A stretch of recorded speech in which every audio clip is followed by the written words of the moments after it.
Assalamualaikum warahmatullahi wabarakatuh. Rekan-rekan sekalian yang budiman, semoga Anda berbahagia pada hari ini. Kesempatan yang baik ini saya akan menyampaikan bahwa ada 3 orang nabi yang saat meninggal air tapal usianya menjelang tua renta diangkat ke langit oleh Allah Subhanahu wa taala. Rekan-rekan sekalian yang budiman, salah satu pembuktian bahwa Allah Subhanahu wa taala ada dan dapat berbuat sekehendak hatinya, yang masuk akal manusia ataupun yang tidak masuk akal manusia, antara lain saat tua 3 orang nabi diangkat oleh Allah Subhanahu wa taala ke langit. Ketiga nabi tersebut adalah yang pertama Idris alaihissalam. Menurut riset Sami bin Abdullah bahwa Idris alaihissalam diutus di Irak. Nabi Idris mendapat kedudukan yang tinggi sesuai dengan firman Allah Subhanahu wa taala. Kami tinggikan sebutan namamu. Quran surah Al-Insyirah ayat 4. Dan diberikan 30 suhuf oleh Allah Subhanahu wa taala. Saat tua renta, malaikat pencabut nyawa mendatanginya. Namun saat didatangi, Idris alaihissalam asik bercengkerama. Maka malakul maut atau malaikat pencabut nyawa akhirnya lupa dan menunda mencabut nyawanya Idris alaihissalam. Lantas malaikat berkata, "Hai Idris alaihissalam, sesungguhnya aku diutus mendatangimu untuk mencabut nyawamu setelah di langit keempat." Maka serta-merta saat itu Idris alaihissalam naik ke punggung sayap malakul maut dan diterbangkan menuju ke langit keempat. Setibanya di langit keempat, saat Idris alaihissalam menoleh ke tempat lain, maka malakul maut menatap wajahnya. Seketika itu juga Israel pencabut nyawa melaksanakan tugasnya. Rekan-rekan sekalian, selanjutnya nabi yang kedua yang diangkat ke langit adalah Nabi Ilyas. Nabi Ilyas bin Ahnut ialah nabi yang diutus Allah Subhanahu wa taala untuk suku bangsa Fenisia dan membawa bendera dakwah setelah wafatnya Nabi Idris. Pengutusan tersebut dilakukan setelah terjadi penyembahan berhala di kalangan Bani Israel yang telah merebak dan memasuki sendi-sendi kehidupan. Hanya rekan-rekan sekalian, tidak terlalu banyak dikisahkan tentang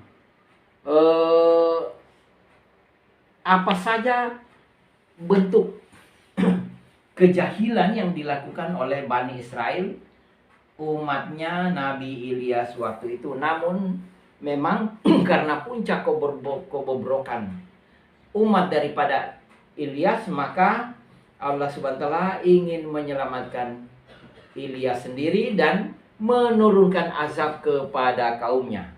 Rekan-rekan sekalian, yang ketiga adalah Isa Rohullah alaihissalam atau Nabi Isa. Nabi Isa alaihissalam diutus untuk menyempurnakan agama Yahudi. Isa alaihissalam pun diberi kitab perjanjian Alkitab yang terdiri dari perjanjian lama dan perjanjian baru. Saat usia 35 tahun, saat itu Kaisar Nero dan Kaisar Agustus, Gubernur Pontius Pilatus yang berkuasa di Baitul Maqdis, Yerusalem, Palestina, sangat membenci pengikut atau murid-murid daripada Isa alaihissalam. Bahkan zaman Kaisar Nero, seluruh pengikut yang percaya dan yakin kepada Isa alaihissalam, mereka dikejar, dibantai, bahkan dibakar hidup-hidup. Untuk menyelamatkan kekejaman itu, maka Kaisar Nero dan Gubernur Pontius Pilatus membuat sayembara. Barang siapa yang bisa memberitahukan persembunyian Nabi Isa alaihissalam, maka akan diberikan hadiah. Maka Allah SWT melalui Jibril alaihissalam menyampaikan agar Isa alaihissalam menuju ke Bukit Golgota, yaitu Bukit Tengkorak. Rekan-rekan sekalian, sesampainya di sana, rupanya di antara beberapa orang murid daripada Isa alaihissalam ada yang membocorkan rahasia. Maka diberitahukanlah dan sampailah ke telinga penguasa saat itu. Rekan-rekan sekalian, tak berapa lama datanglah utusan raja Kaisar Nero dan Gubernur Pontius Pilatus. Kemudian beberapa orang sebagai penunjuk jalan menyampaikan bahwa Isa bersembunyi di dalam gua ini. Tak kalah menunjuk Isa yang sementara duduk, sekejap Allah SWT berkehendak lain, lalu mengangkat Isa alaihissalam naik ke langit.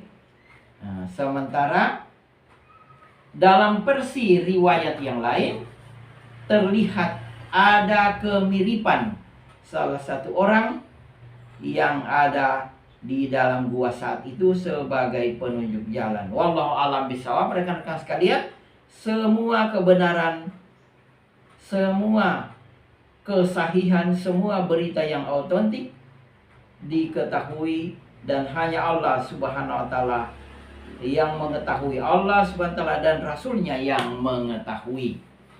Tetapi hingga saat ini diriwayatkan bahwa rekan-rekan sekalian, 3 nabi ini yang senantiasa belum dikubur secara nyata jelas fisik dan jasad mereka, tetapi mereka masih berada di langit. Yaitu yang pertama Idris alaihissalam, kemudian Nabi Ilyas alaihissalam, dan Isa Ruhullah alaihissalam. Atas perhatian rekan-rekan sekalian, saya ucapkan terima kasih. Wassalamualaikum warahmatullahi wabarakatuh.